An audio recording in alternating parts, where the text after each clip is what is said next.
What's up, Fin fans? I'm Jim Grieshaber. Call me Grease, and welcome to the Christmas edition of your Dolphins Squad Show. Hey, I'm Zgonina, and I hope Santa doesn't bring a bunch of coal to the Dolphins tomorrow. Kyle Krabs, host of Locked On Dolphins, and going to do my best to enjoy our last two preseason games of December. Fins up! It's the Dolphins Squad. Everything Miami Dolphins, every week. Breaking down all the big hits and game-changing plays from South Beach. The way only the Locked On Podcast Network can. Sunshine, speed, and squad goals. The Dolphins Squad Show starts now. Just when I thought I was safe, Kyle, I don't know if you guys caught me spitting water as Kyle said preseason games. Oh, I'm sorry, Kyle. Man, that was funny. Today's episode of the Squad Show is brought to you by PrizePicks. Download the PrizePicks app today. Use code LOCKEDONNFL to get $50 in lineups after you play your first $5 lineup. And 'tis the season for giving. Dolphins been doing a lot of giving lately, and they give us material every week for the show, guys. But obviously, everything's in the tank now after the 2-game losing streak, and things were looking good for a while. Change at quarterback, no change at head coach. GM's long gone, and fans have kind of like been aiming, just getting the crosshairs with the scope, and kind of who are they going to turn that on next as the season continues to unwind and unravel. But Z, big game this week for the Tampa Bay Bucks. Big game this week for the Tampa Bay Bucks, fighting it out with the Carolina Panthers for that division. Everything to play for Tampa Bay, nothing to play for Miami. Usually that spells disaster for fans of your home team. And if you haven't seen the thumbnail for the show yet, guys, it's a fan with a bag over his head saying sell the team. So we're going to see a lot of that the rest of this year, Z. Yeah, well, I mean, yes and no. I mean, it's a great opportunity for the guys that have not played a lot to get some reps. And like Kyle said, it's going to be like a preseason.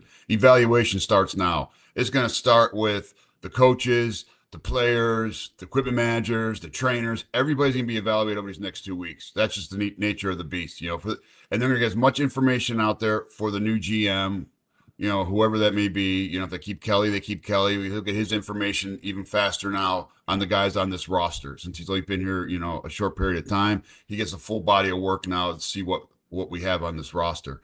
And, the Tampa has a lot to play for. I mean, they got to win. They got to play flawless, and they have not done that since the bye week. So they're in a world of hurt. They're getting evaluated too over there. They're going to be tight. Whereas the Dolphins, you have really nothing to play for. You're out there to play fun with your buddies now 2 more weeks, because this team ain't going to be the same. Like I would say every year when I go in the room, with my guys when I was coaching, I say, hey, look around, guys. We all ain't going to be here next year because of free agency, getting fired, getting cut, getting hurt, retirement, all that. So you have 2 weeks now to go out with your boys that you've battled with and did a lot of hard work with for a bunch of months to go out and have fun. And I assume that's what Dolphins will do for the next 2 weeks. There's one guy who won't be evaluated over the next couple of weeks, and that's Tua, obviously, Kyle, and we'll get to that. But to Z's point, and to your point about this being preseason, Kyle, in December and January, but the one difference is no expectations, right? Expectations gone, shot out the window. Preseason, you're full of them every year. Oh, man, this guy, hey, we got a steal in this guy. And how many times do you see it throughout the preseason? Oh, this guy's going to be great. Never really pans out. But there are no expectations. The season's lost. Everything's down the drain.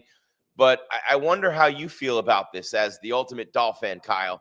I wonder how you feel about this opportunity to evaluate those guys that Z just talked about, the ones who are out there playing for their jobs, playing for their careers, playing for their futures, their livelihoods, and take that opportunity like we do in preseason to see what we have for the future, what's going to be left in the cupboards as this team turns the corner again.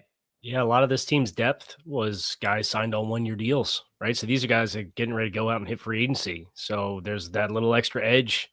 I want to put my best film on tape at the end of the season. I want to make sure that any GM or prospective coach that calls when the legal tampering period opens, the film that they assessed at the end of the year is my best film.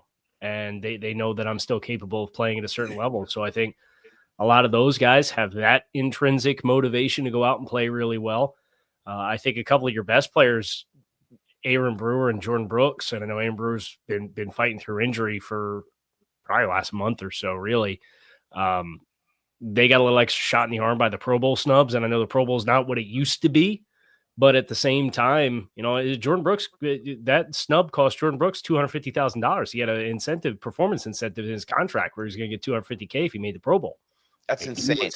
Comfortably, you look at not just the film. If you want to build the argument off the stats, like Alshair's a nice player for Houston, and I get that's one of the best defenses in football. He's a really dynamic player. He's made some plays on the ball in coverage, but he's got 11 less tackles for loss this year than Jordan Brooks does. He has like 70 less total tackles. He's got 3.5 less sacks than Jordan Brooks does, and he made Pro Bowl over Jordan Brooks. Why? Because Houston's 10-5 and got hot, and Alshair has 8 defensed in coverage and 1 interception. So I think a couple of your best players in that regard certainly have that extra shot in the arm as well. Jalen Waddle trying to get 1,000 yards. I think everybody's going to have to dig deep and find it owned internally. And I think the worry about that is everybody has to turn in and look on themselves for the motivation, because it's a little bit less about you and the guy next to you, because it's about, hey, I've got to have my own self-preservation here to put myself in the best position to get my performance numbers up, to get my film where it needs to be for the start of the season. And as you worry about the last couple of games, do guys start playing detached from one another? I think that would be the concern. A little bit less for me worried about the motivation and more about the cohesion of how they play. And another way to find out who wants to be here, right, Z? I mean, pretty easy to tell. Yeah, no, I mean, again, like Kyle said, a lot of teams will look at these last 2 weeks, especially on these veteran guys, see what kind of, what they do. Are they trying out there? Are they just going through the motions? Do I want that in my locker room when it gets a little bit thick, or if it's over? Are they not going to be leaders anymore? They're just going to, go collect their check, every other week, one of those guys. So, everybody from top to bottom on that team has a lot to play for these last 2 weeks, and I hope they understand that. Yeah, and I think that, obviously there's a sense of professionalism with this team, guys. We've seen it, right? This team hasn't quit. They've come out and played hard, no doubt about it. I mean, even this last couple of games, they look pretty good early against Pittsburgh and Cincinnati. Just, no depth, and the defensive side of the ball has been tough lately, Z. And everybody's talking about Quinn Ewers, and we will, right? And Tua Tagovailoa, and trade scenarios and moving ahead in the future. And we have all the time in the world to do that. In fact, one thing I'd love to do on today's show is talk a little bit about the playoff picture in general, man. This is exciting down the stretch. And the Ravens with the other, oh, man, it's been a tough year for them, too. A lot of teams. The Chiefs are out. Ravens going to be out, although they're not eliminated yet. They're all but eliminated, hanging by a thread. If you'd have thought and told anybody before the season started that the Chiefs and Ravens would be eliminated with 2 games left in the season, and again, the Ravens not officially eliminated, but all but eliminated. The red-hot Steelers even playing through the stupidity of DK Metcalf and that suspension for touching a fan, but the Steelers red-hot, and all they have to do is win one more or have the Ravens lose one more. But guys, and the Dolphins are so far away from the playoffs all those years, all those starting quarterbacks since Dan Marino, and we'll get to that as the show goes on. But see, I want to hit the defense real quick, because they've been the worst unit on the field these last couple of games. The 28 unanswered points against Pittsburgh, the 5 straight touchdown drives for Cincinnati, albeit with the turnovers sprinkled in there. And then even on the 4th down stop, they get the ball at midfield. But still, this defense has been absolutely crushed these last couple of games after playing pretty well for a while. And we talked about it Sunday after the game, but for those who missed it, what's going on with this defense? I don't know, because like I said, it's been like a tale of 2 halves with the defense and the team in general. And it seems like, they come out and they do some good things, and then the wheels come off. And, we talk about the turnovers. We can talk about a lot of things, situations, and, the tackling starting to get a little spotty, it seemed like, as of lately. And it just starts snowballing. And again, guys are getting displaced out of their gaps, in the run game, which for those 4 or 5 weeks, it was really humming. They were doing some really good things in the run game, and the wheels came off of that. And again, now I think guys are just pressing again, and they just got to, hopefully, like I said earlier, just come out these next 2 weeks, go have fun, just play, have fun, and have fun doing it, Kyle, what are you seeing these last couple of games versus, the 4-game win streak, the 5 out of 6 with the defense? So I think that the pressure's been a little bit higher as the offense has not put them in some successful situations. They really struggled to move the ball against Pittsburgh. And then in the game against Cincinnati, you can't quite hold a lead going into halftime. But then, like we talked about on the Sunday show, every single one of those touchdown drives started on the plus side of Cincinnati's 45-yard line. And that doesn't excuse why they score, but I think the psychology of how this team early in the season, when they were figuring out how to play together and how they were pressing, and even guys like Zach Sealer having roughing the punters against Buffalo in week 3 that gave a tie game, forced a punt in the fourth quarter. You gave the ball back to the Bills. They scored a go-ahead touchdown. It was a deciding score in the game. Like, this whole team, they said it took them until mid-season to figure out how they needed to practice throughout the week, right? So I just think it's Anthony Weaver had some, I think, very honest quotes yesterday when he spoke with the media, talking about this is a team that went through a youth movement on top of a team that went through a lot of late changes to the personnel. He said, when next year, whoever we have in here, this group needs to be together earlier, where, we had guys coming in at the start and end of training camp, and they're starting by week 2. We had to improve in real time. And I just think that general lack of experience together, and then also a lot of the youth in some spots on the team, and maybe some of that, guys that these corners and safeties, everybody other than Minkah Fitzpatrick that's been out there on the field. And Minkah didn't play this past week. I thought it showed up in a big way that they didn't have Minkah back there. But everybody else in the secondary, they're on 1-year contracts, right? Like, they're all playing for, their own self-preservation mode. And that's a unit that can't be untethered. That's a group that has to all be tied together. And then the linebackers, I thought there was a lot of extra air against Cincinnati that led to a lot of completions, and it's body blow. Then you start jumping over into a space, and then you're creating a bigger void to throw the football, and Joe Burrow's going to cut you up. So I think it's compounding variables for me was what I watched, but they can tell you, or they may try to tell you, that it wasn't the psychology of going through a game and feeling the pressure or feeling like they weren't playing complimentary football. But I certainly think that with a young team, with where they're at right now, with their record, probably is contributing to this, or at least it's felt like that's been the case. And they've had a couple of pretty good games where they, put it together on both sides of the ball, and we're going, wow, this thing's really going in the right direction. But it's been few and far between. It's been back and forth. It's the defense having a good game, and the offense can't put it together. It's been a lack of consistency with this team all year long. And we've talked a lot, about the culture and, bringing somebody in to change the culture of the entire organization from the top all the way on down. And Kyle's talked about it many times, not changing a coach and a GM at the same time. Someone's always inheriting somebody else coming on in. You know what I mean? And we know how those things tend to work out. It just, for the fan out there who's wondering if they're ever going to see any kind of stability from this organization, what would you say to that fan right now, Z? I don't know. Again, we'll have a better picture probably in a couple weeks when they finally decide what they're going to do with the head coach, and the coaching staff. That's going to be the first, point. Then the second would be the GM and what's his vision. How does he want to build this team? Who does he want to build this team with, and who around? Does he want to go maybe defensively first and fix that problem? Because there's really not a quarterback in the draft. I don't think there's anyone in free agency that I would say go spend money on. You know what I'm saying? Don't get another retread, because I think this fan base is done with that.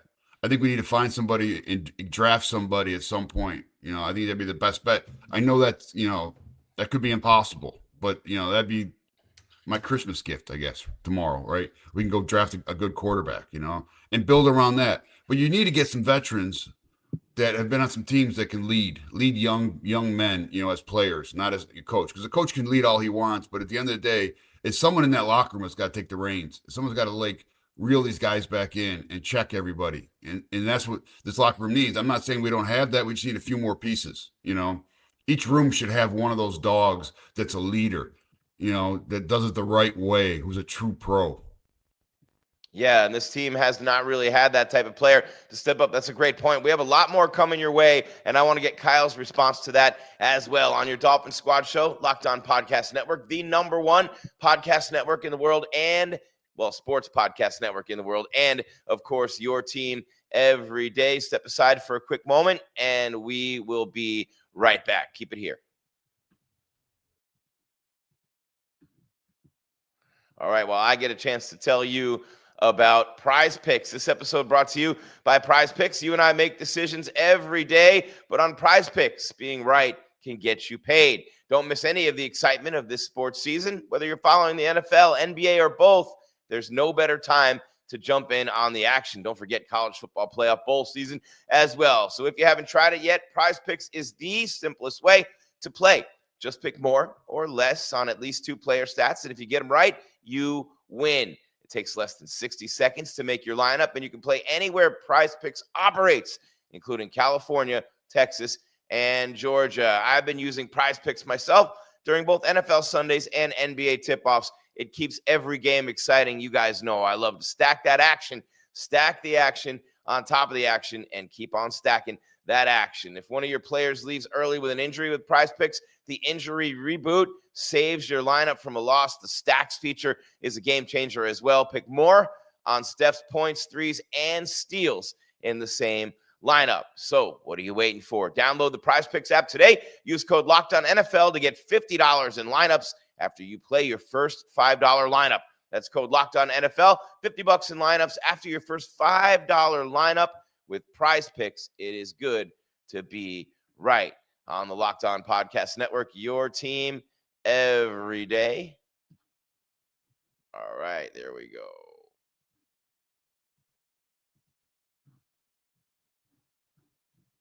All right, there we go. Where are we at? Just real quick, want to do one thing.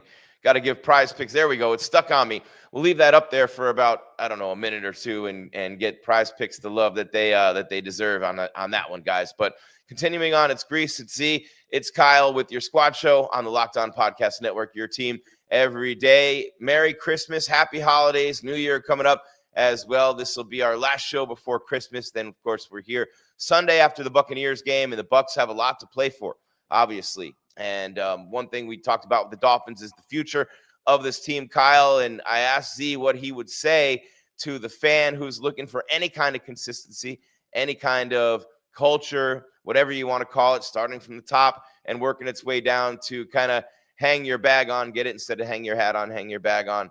But I wonder, I guess Z in many ways is talking to you, being a Dolphin fan, Kyle, but what is your thought on all that? I know you're looking forward to seeing these guys going out there, trying to prove themselves, see who wants to be here, see if we can find another diamond in the rough, things like that. But what else would you say to a Dolphin fan like yourself right now, starving for that culture, looking for anything to look forward to the future?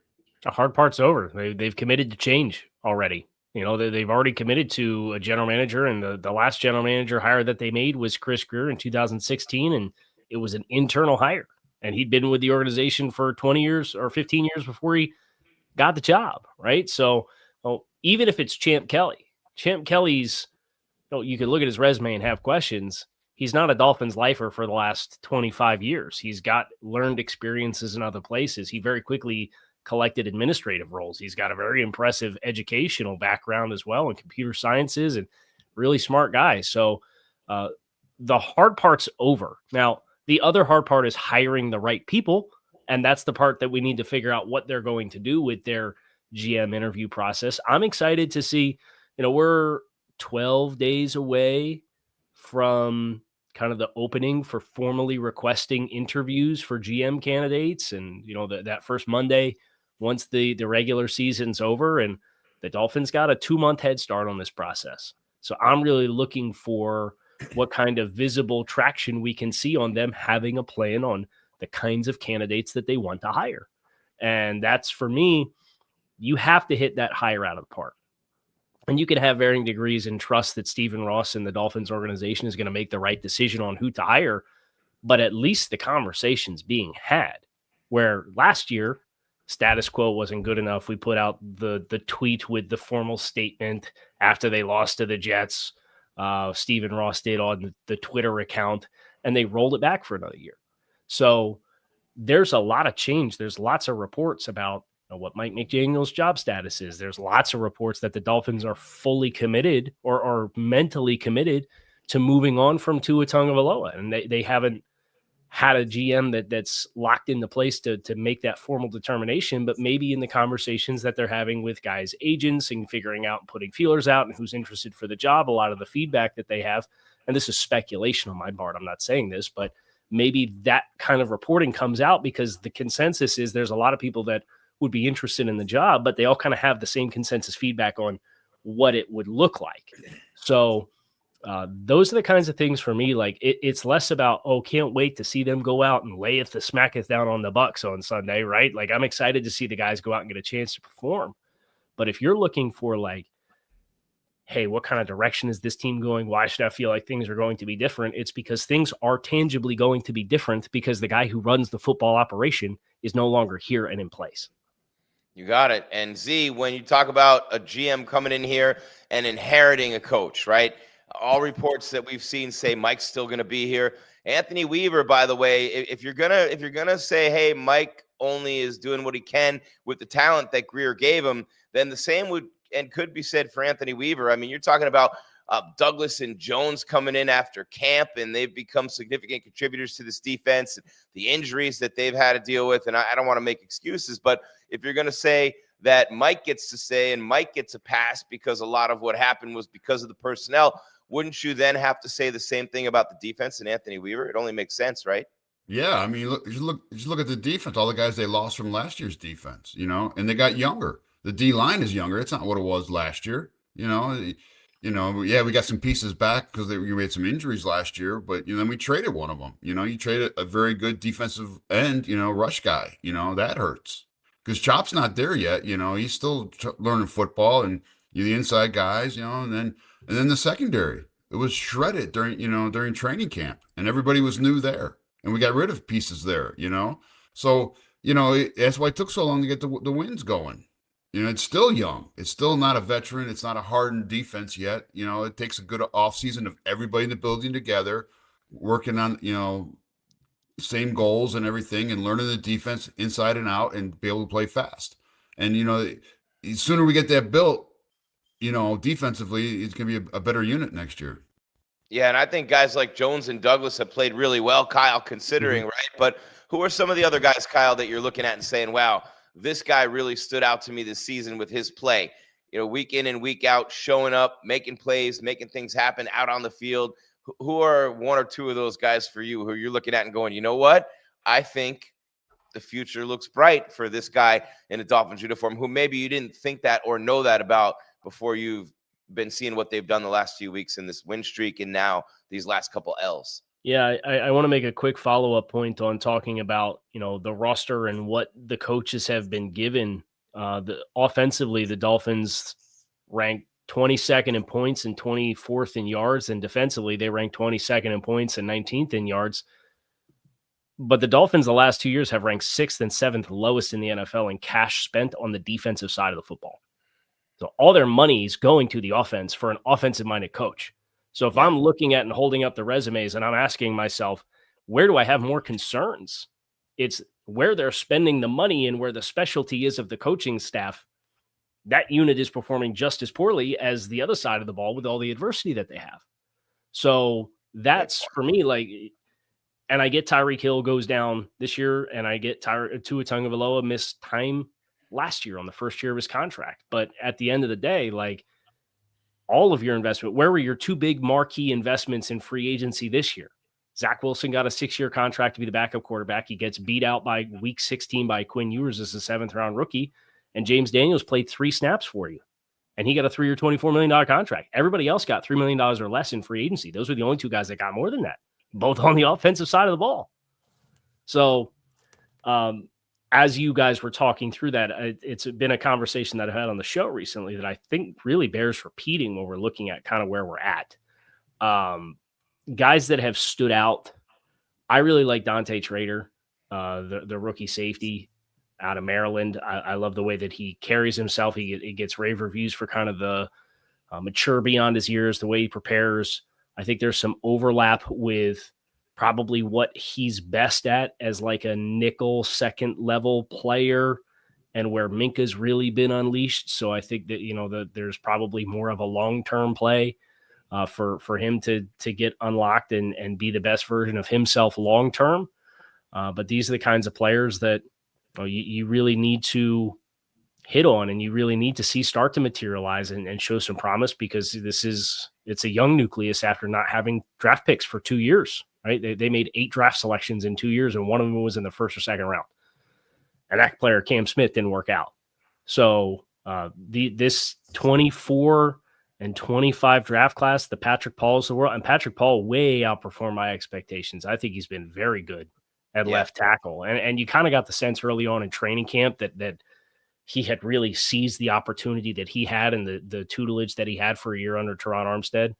But that would be another name for me. Like, I wasn't super high on Pat coming out because I thought he was really raw coming out of Houston, despite the fact that he was a 4-year starter at Houston, and he's playing in a college air raid spread with Dana Holgerson, and your expectations are kind of, they're not really worried about the technique. You just have to occupy the space and the ball's going to come out, right? So the way that Patrick Paul has really grown and evolved, I think you've got a long-term building block there. That's a player I'm really excited about what his future looks like too. And he was not a guy in the draft that I was as excited about as what I've become since we've seen him perform this year.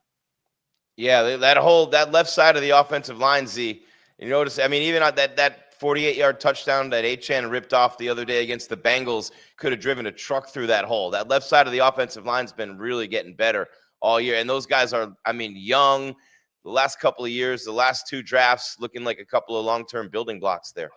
Yeah, no, I mean, the O-line, like you just said, throughout the year got better and better. You got more solid because they start playing with each other, and feeling each other and getting a good sense of, where to be and everything.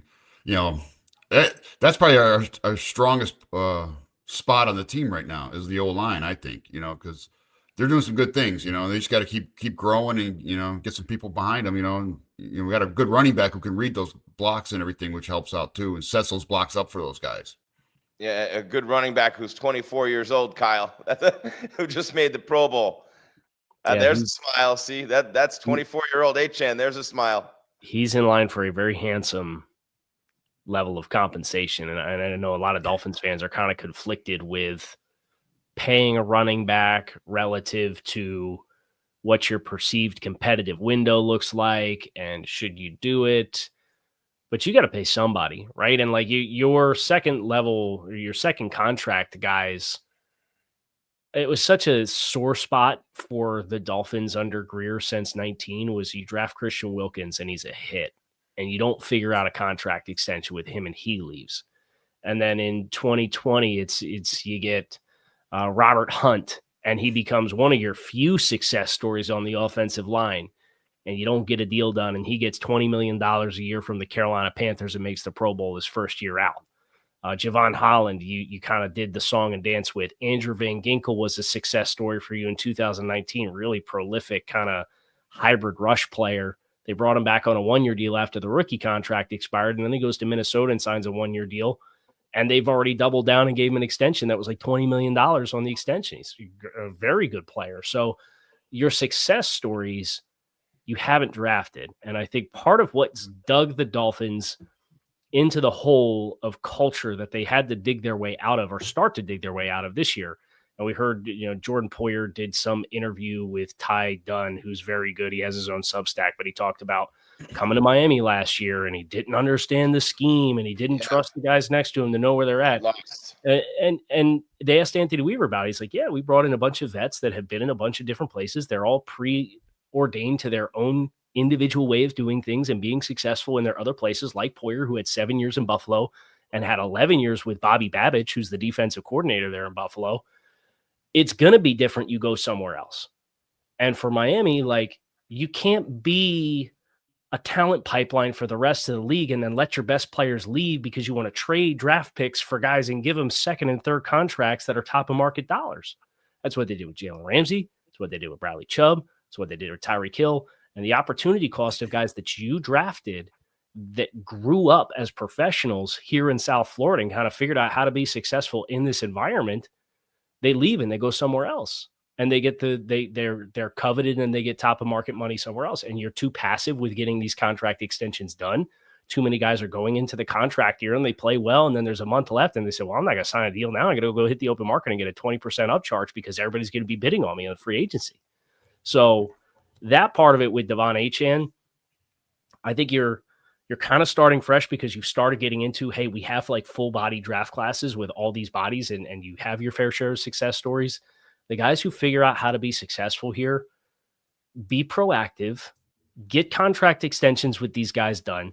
You'll save money in the long term if you are proactive in getting the extensions done because the cap only ever goes up and the price only gets more expensive. So I think that's me getting on the soapbox complaining about the number one thing I hated about the Chris Grier era was a lot of their successful players they drafted, they didn't proactively extend, and then they left, and they paid older players top of market dollar, and then they run themselves into the cap situation that we're kind of working our way through right now. And a lot of other missteps along the way. That's Kyle Crabb's Locked On Dolphins podcast. Jeff Zgonina, call him Z. I'm Jim Grieshaber, call me Grease. And we are rolling on with your Dolphin Squad show on the Locked On Podcast Network. Your team every day, the number one sports podcast network still to come. Hey, do you want to see keep them or not? I guess I'm trying to think of a name in my head, and I just completely blew it on the fly. We just like name the segment real quick. We'll just do that on the fly, Grease. Keep them or bounce them or get them out of here or whatever. But Kyle's hitting the C4. You know what I'm talking about. We're live on YouTube. Then we upload. You download Spotify, Apple, iHeart, Stitcher, Podbean, and, of course, Roku. Still half the show to go on your Christmas Eve Wednesday. Hope you're all having a beautiful day wherever you are. Z's got the snow behind them, and the Dolphins season is behind them as well. As we continue with the show, we will keep it rolling right here. And I'm not good at naming things on the fly today, so we will just eliminate all that nonsense right now.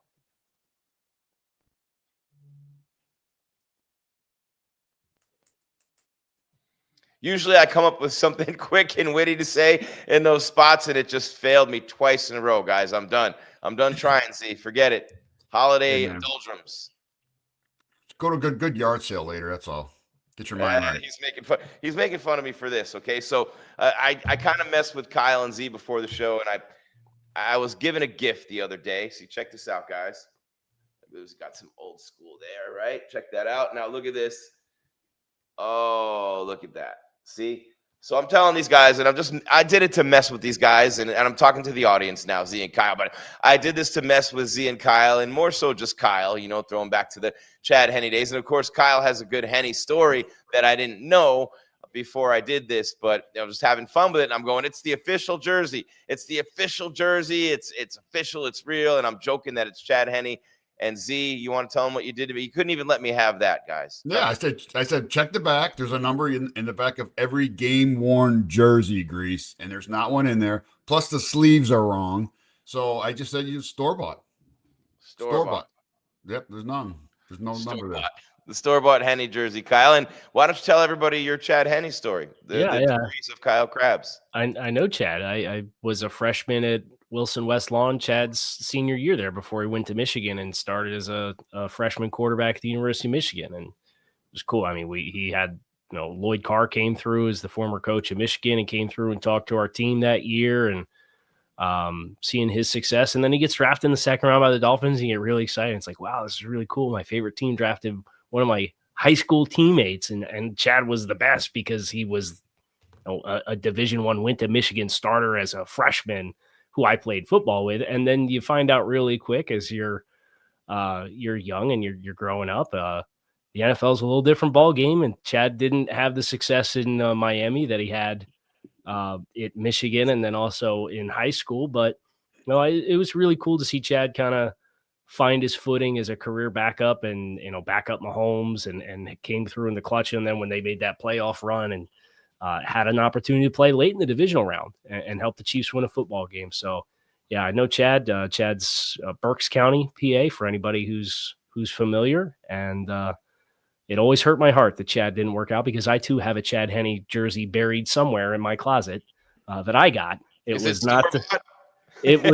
store-bought. Yes, I can guarantee you that. Look at Z just with that evil laugh.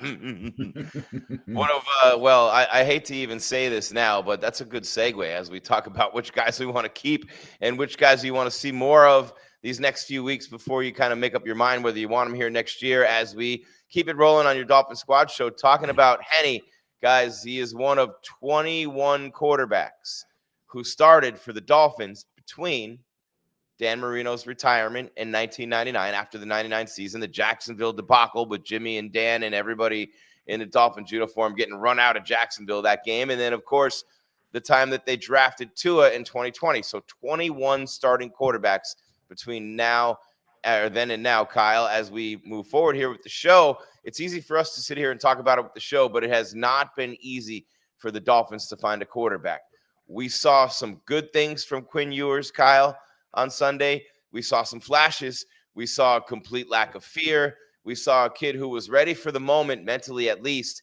We saw a kid who's not afraid to throw that ball down the field, who's not afraid to zip it in there in a tight window.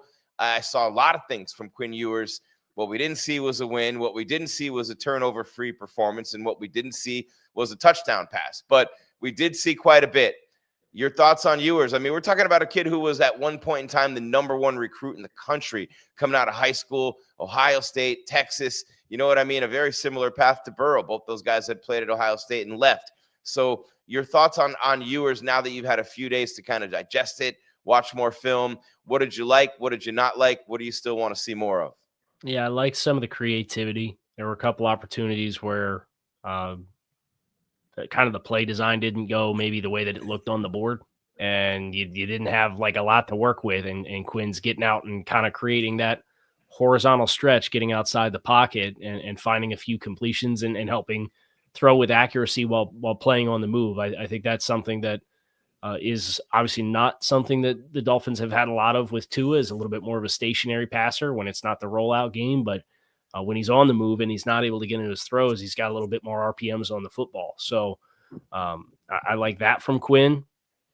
I liked kind of the composure around the pockets and some of the anticipatory throws. I wish he'd have gone to Waddle more. There were a number of times where you got Waddle on the X and he's isolated and he gets an inside release.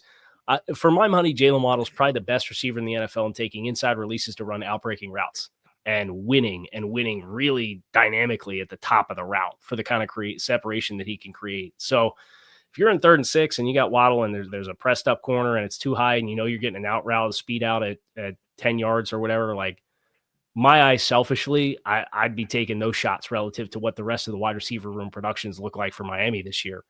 But there were a number of times where he did throw with anticipation with Waddle and had a couple of nice hookups. It wasn't always consistent. They tried to go under center 7-step drop when they were backed up inside their own 20-yard line. And there was a little bit of pressure where he had to actually kind of hitch back away from the throw. And the spray chart was really wide where he missed the throw by a pretty good margin. So it wasn't perfect in that regard. But those were things that I liked was kind of the anticipation of understanding where the routes were going to break. There were a number of times where he threw before the guy was out of the top of the break. The ability to get outside the pocket and create some stress in that regard. And just some of the decision-making, I think, is where it's got to get cleaned up, where everybody presses when you start turning the ball over and then the defense gives up a couple scores and the game's getting away from you. And I think that second interception he had made a bad situation worse by coming out there trying to throw that ball to Waddle down the right sideline. So some decision-making things, some footwork thing. I think those are the things that you're not surprised a rookie guy's got to clean up in his first start. But by and large, I thought he looked comfortable and had a general grasp, and the operation of the offense was clean. And with what that's looked like at times for Miami, I think you have to applaud that and appreciate the effort that was put forth in that regard. Nice breakdown, Kyle. And Z, Mike McDaniel talked about Ewers saying that, quote, now this is a quote, "I thought he earned some opportunities to continue to develop. I was happy how he handled the position. That's not easy. And I think that's what's frustrating is it would be a lot better if it was on the rookie quarterback, and I don't think it was," meaning that the loss was not on Ewers. And Mike talking about how it would be easier if the loss would have been on Ewers, because then it wouldn't be about the rest of the team not executing the way they needed to. And that's where Mike's focusing, not on Ewers, saying that Ewers did enough to earn the opportunity to continue to develop. What do you think? Yeah, I think he did. And, I'm excited for this week to see, how much more of a game plan they give him, and how much more they rely on his arm to win the game, and just see how he grows. It fixes all, like Kyle was saying, all the little technique things he needs to work on. I want to see, growth. You want to see growth these next 2 weeks from that quarterback. because who knows what's going to happen, with next year's quarterback situation here. So you hope he grows and he keeps going forward. And, it'd be great. It would help the salary cap if the kid came out and was Brock Purdy. You know what I'm saying? It'd be tremendous to have that low contract for a couple of years, to rebuild the roster here, and get out of some of these debts that we're going to have, but I don't think that's the case right now, but it's going to be fun to watch this kid play this last 2 weeks. It's always fun watching quarterbacks develop, and you see it, Kyle, with almost every high draft pick, and Ewers certainly wasn't one of those at one point people thought he would be, but young quarterbacks in general, right? You throw them in right away, feed them to the fire on a bad team, and you go out there and you're risking, and most of the time these guys don't work out, right? Because you're putting them in a bad situation on a bad team, and you're hoping this kid can come out and fix everything, and that's completely unrealistic. Whereas we see other quarterbacks who were able to take some time, we're able to run scout team, we're able to sit on the bench and learn, we're able to talk to the veterans and things like that. So I like that Ewers sat for a long time. I like that he was able to, learn and evaluate and week in and week out, be in that room, be in the meetings. And I think it says a lot about him. I think it says more about him than Zach Wilson that he beat out Zach Wilson, Kyle. I'll just throw that out there. You know what? Maybe I'll get your thoughts on that. I think it says more about Ewers than it does about Wilson. I'll say that. I think it also says some of the state of affairs of the team, where Zach Wilson's on a 1-year deal and has 3 games, and then you got to make a decision whether or not you want to pay him again. And you had to pay him he got more than Mac Jones. He got more than, and Mac played really good football in San Francisco this year. And the 49ers got him on a 2-year deal. Like the 49ers paid $2 million more for a 2-year deal than what the Dolphins got for Zach Wilson for 1. So that's one of those free agent situations where they talked about him being a targeted player. He was an intentional target by the team. And then you get the chips down, and I get it. You had to sign a backup quarterback after the way quarterback went in 24, and Tua missed the time that he did with the 6 starts. And I get you didn't know you were going to get Quinn Ewers in the draft when you had to make a decision to sign somebody in free agency. And it can be a good thing for Quinn Ewers, and I think it probably is, as far as like the overlap with the concept of some of the timing stuff, where Zach's not a big-time anticipation thrower.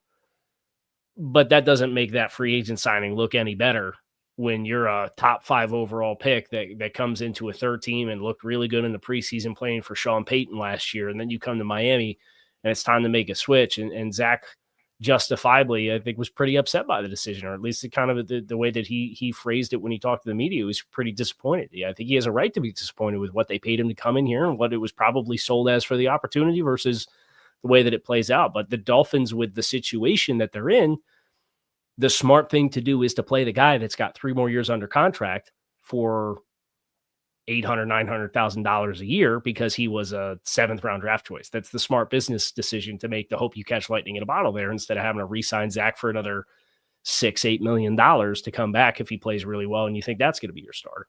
Well, no, if they thought anything of Zach, though, Z, if they thought there was any shot he was the guy, then they'd be playing him, right? I mean, there'd be no way they'd be even thinking about it. So obviously he hasn't impressed enough to give anybody in the building, the idea that he could conceivably be the guy moving forward. Yeah, but that also could be ownership, saying, hey, I want to see this draft pick of mine play. I know I spent all this money on this backup, but he's on a 1-year deal. I want to see what this kid can do for the future. I want to give the new GM, whoever that's going to be, every opportunity to see everybody that's on roster on tape to evaluate and give me feedback when I ask. All right, so here we are, guys. We talked about the left side of the offensive line, Paul and Saba, of course, and then Brewer at center, Waddle, Achane, and then, we don't even know about the QBs. Anybody else I'm missing that you guys would say are definite keepers for this team? On the offensive side of the ball? Just the offensive side of the ball right there. Yep. I think Waller's good. Like, if you can get Waller for a similar price point. Skipped Waller. My bad. Waller, yeah. If you could get Waller back on a similar price point to what he's on this year, I don't think you can put all your eggs in that basket. I think that'd be reckless. I think part of the question is, he came back and said he wanted to play for Frank Smith. And you don't know what your coaching staff's going to look like. But if he's interested in playing again next year, he's had some nice moments. And again, it's probably more of a cherry on top, but for $2 million versus a vet minimum player is probably going to be 1.2. Like it's really not that big of an opportunity cost if you can roll him back again. I think that's a good call out for somebody who's certainly outperformed expectations as a guy who came out of retirement in July when they traded for him after they moved Johnny Smith. Yeah, no doubt. I forgot Waller, Z, and the one guy that I left out, and I did it on purpose so we could debate him. We've talked about the injuries.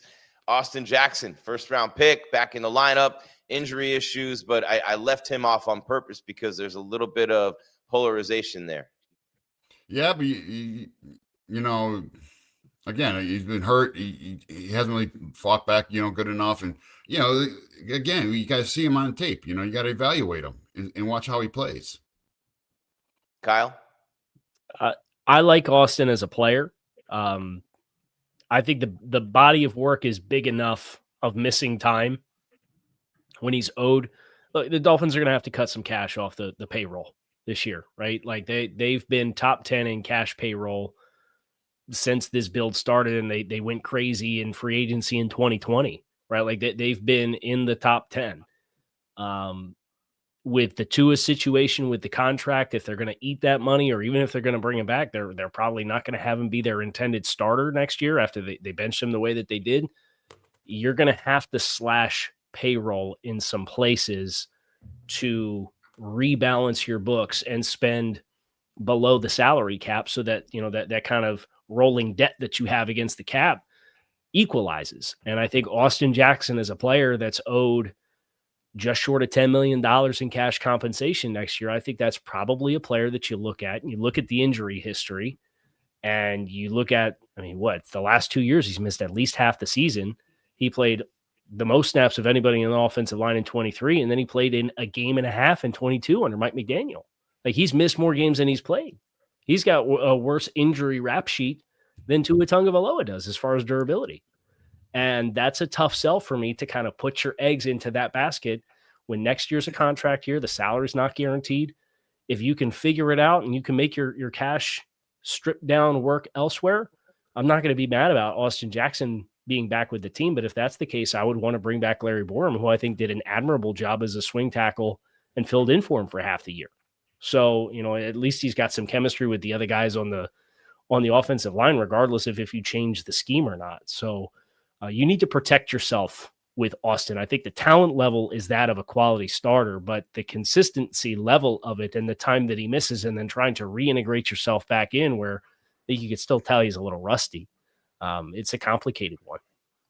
That's Kyle Krabs, Jeff Zgonina, Jim Grieshaber, and we are wrapping it up on the other side. It's your Dolphins Squad Show on the Locked On Podcast Network, the #1 sports podcast network, and your team every day. Super quick break for you guys watching on YouTube, and we wrap it up. And of course, after we go live on YouTube, then we upload, you download Spotify, Apple, iHeart, Stitcher, Podbean, and Roku. Continuing on with who we would keep on the defensive side of the ball, and a quick look at the Tampa Bay game as we turn the corner toward the Bucs for the Dolphins this Sunday. It's your Squad Show, Locked On Podcast Network.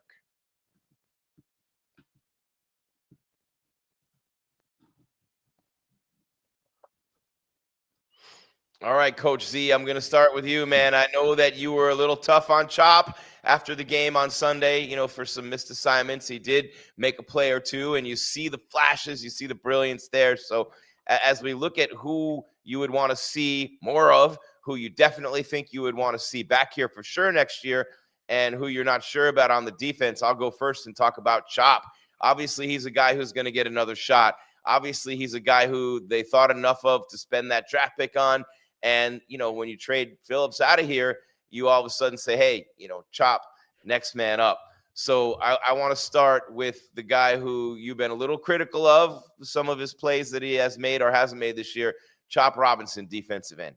No, I remember watching Chop when he was coming out and grading him and everything. He was a good football player, and I like Chop.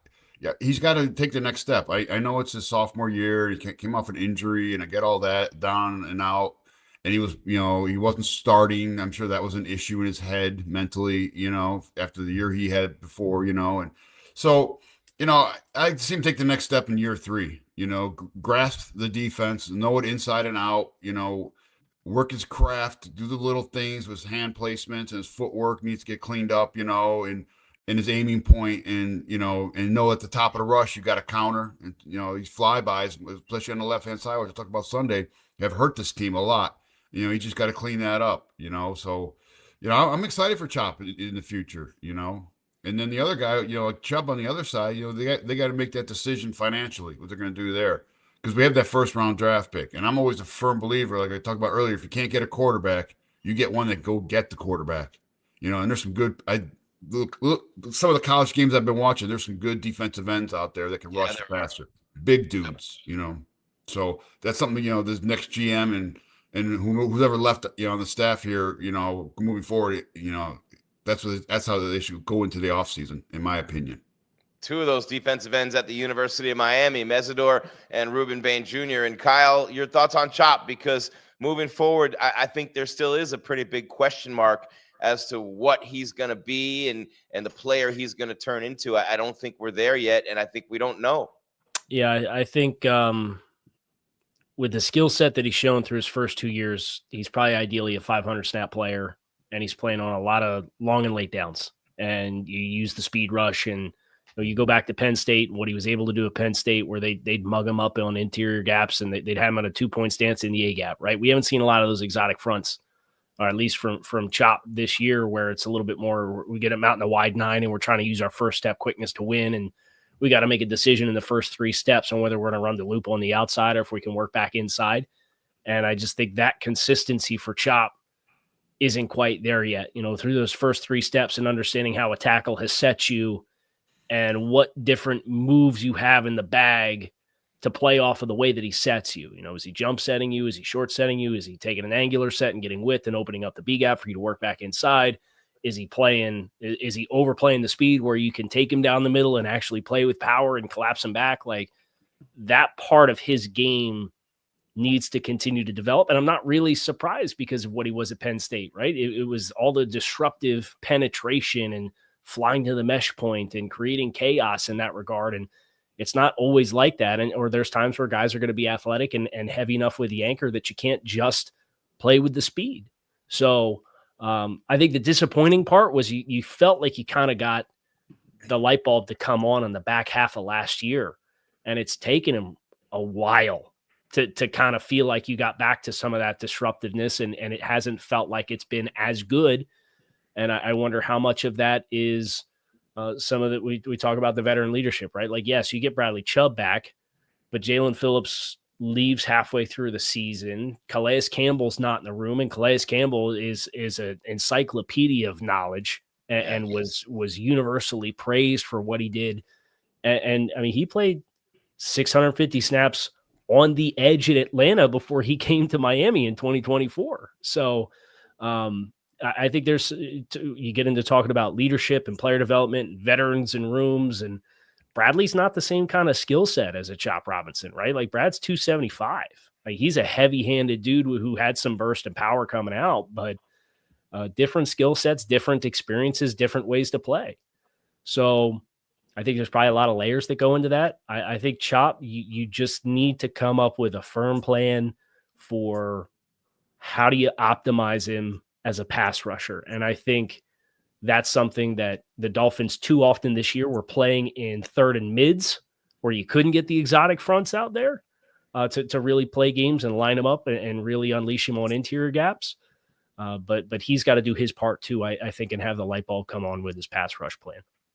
Anybody on the defensive line, Z and Kyle, that you guys would say is a guy you have to keep here no matter what? I mean, Zach Sealer's 30 years old now, been up and down this year. Chubb has the money issue with his contract, Kyle. You heard Z talk about that. Chop has been up and down, inconsistent, but obviously Kenneth Grant, the first-round pick, will throw him in that mix. Anybody on the defensive line, either one of you guys says, hey, that's someone we can build around and be an anchor? Well, we got to build around all of them because they're young, and we just re-signed Zach. So I mean, we can do to get rid of people. I mean, we don't have money to get people or draft picks.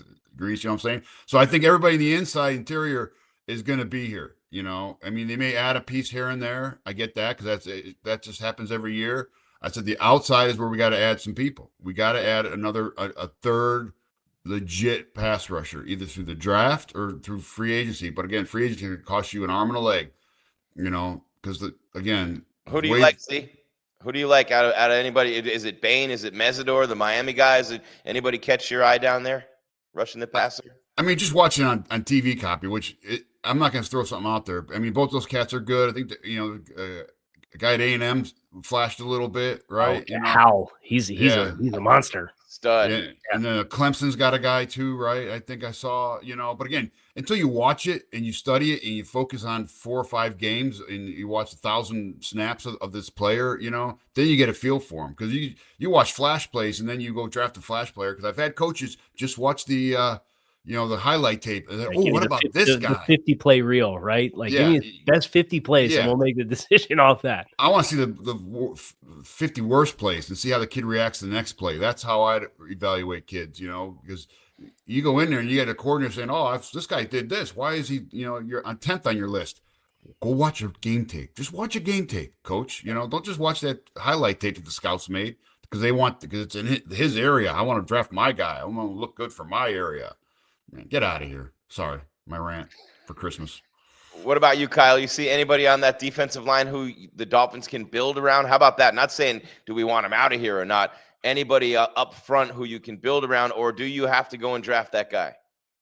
I think the edge room is going to need a lot of work just because I would expect Bradley Chubb with a $31 million salary cap charge. They're either going to have to do something similar to what they did this past year, which was they renegotiated the whole contract. They put $15 million of it in incentives across several seasons, right? Like there's like a roster bonus that make up some of the money that he surrendered this year.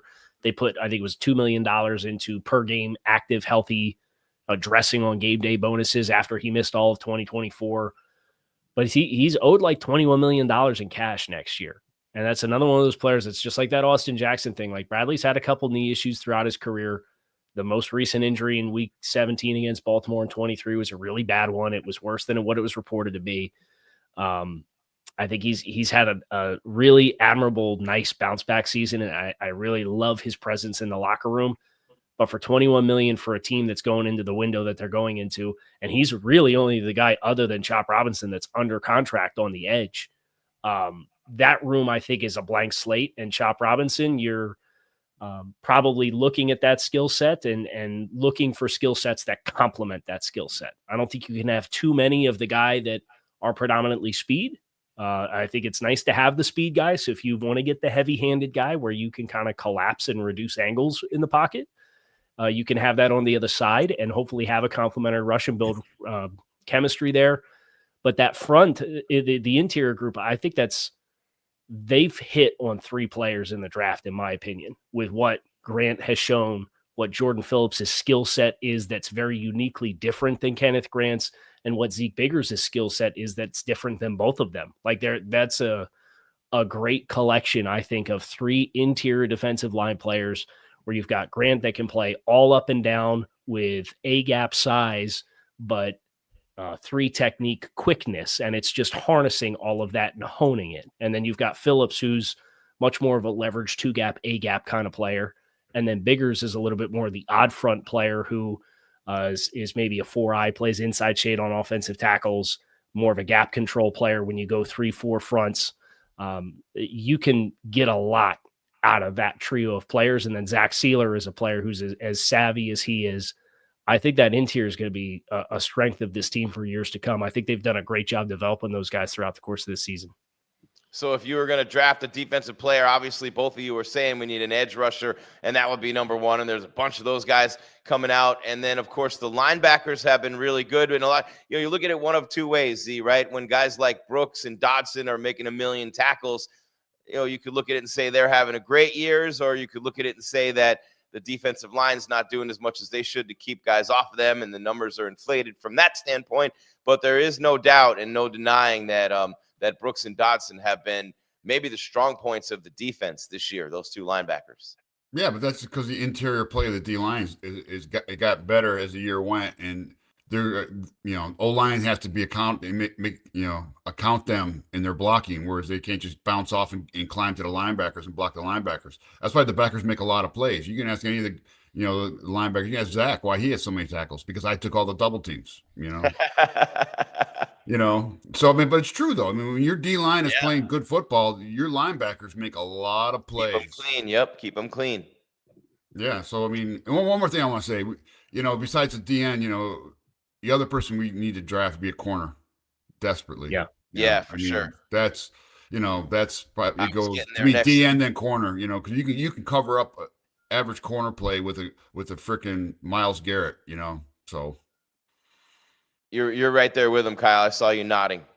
Yeah, it's you could tell me they bring back both on 1-year deals to prevent having too many needs. You could tell me they bring back both Rasul Douglas and Jack Jones on like additional 1-year deals, and especially if you keep the scheme, right? If you keep the scheme and you want to have some continuity, and you don't want to do the thing that you did this past year, where your starting corners came in at the beginning and the end of August, and you want to have more time on task collectively as a group. I think both of those guys have outperformed their contracts and their availabilities as guys that went through the entire summer without having a team and being on a roster and going through the offseason program. Rasul Douglas doesn't have he's never the fastest guy, and he doesn't have the juice that he did. But man, the instincts are really good, and the run support on the edge is really good. And then I think Jack Jones Jack feels like a guy who's had his fair share of troubles and was hoping for a team that maybe could pour into him.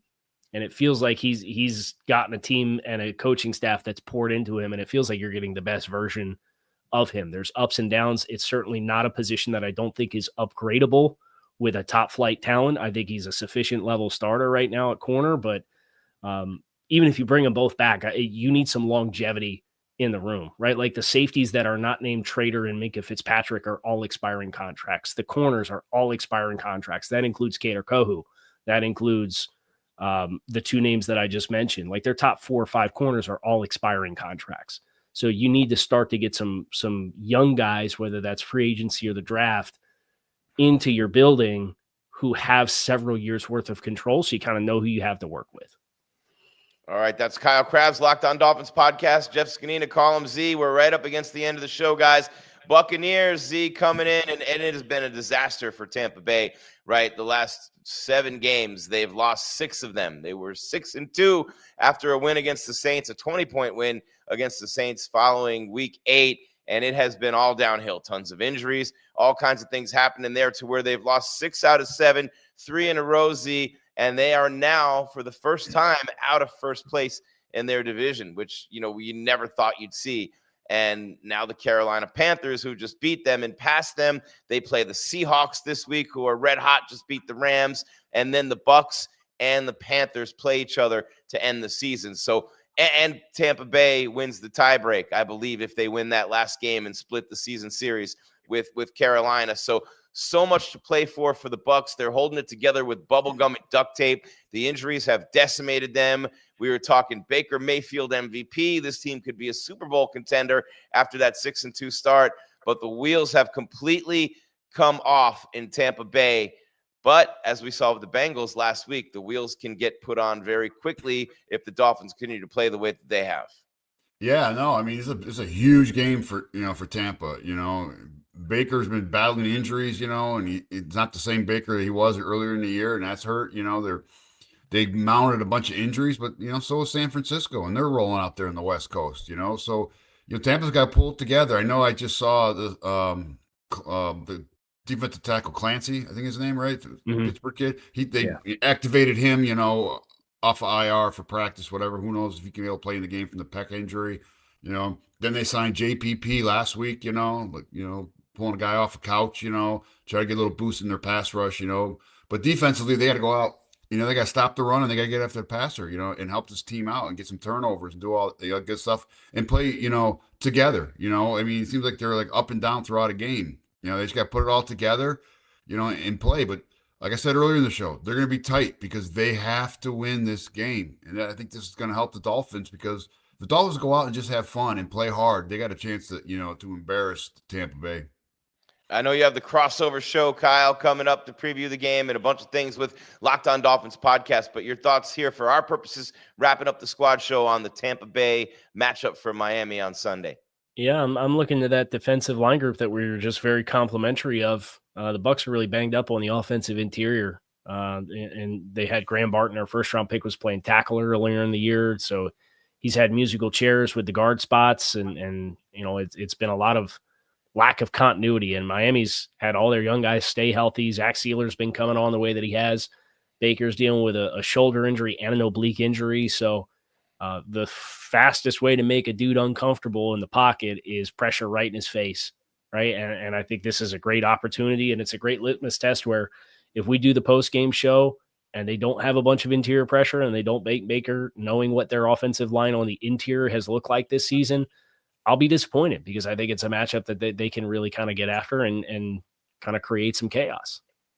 Dolphins with a chance to play spoiler these next 2 weeks, guys. Could knock the Bucs out, and the Patriots are playing for a whole bunch of things right now, and they'll have more clarification on that before the game against New England to wrap the season up. But Miami could knock New England out of division title, maybe some home field, things like that as well. So maybe there is a little bit more to play for than we talked about. And, of course, if you listen to Jeff Zgonina all those years, all those teams as a player, as a coach, all the wisdom he drops here on the show, they're playing for a lot more than that because they're playing for their futures. They're playing for, hey, will I be in Miami? Will I be in the league? Will I have a job in the National Football League next week, next month, next year? So many things to be determined these next couple of weeks in those December, January preseason games that Kyle was talking about. Keep on watching Locked On Dolphins podcast. Keep on listening as well, wherever you get your audio version. Of course, here with the Squad Show, we will be back on Sunday after the game. It kicks off at 1 o'clock Eastern. Dolphins Bucs playing spoiler possibly this weekend to their Florida neighbor, one of their Florida neighbors, of course, the Jags and the Bucs. We will see you on Sunday after the game, and then, of course, next week as well before New Year's. But for now, happy holidays. I'm going to say it. Merry Christmas to all who celebrate it. Keep your game tight and your mind right, and thank you for watching, listening to your Dolphin Squad Show on the Locked On Podcast Network, the #1 sports podcast network, your team every day.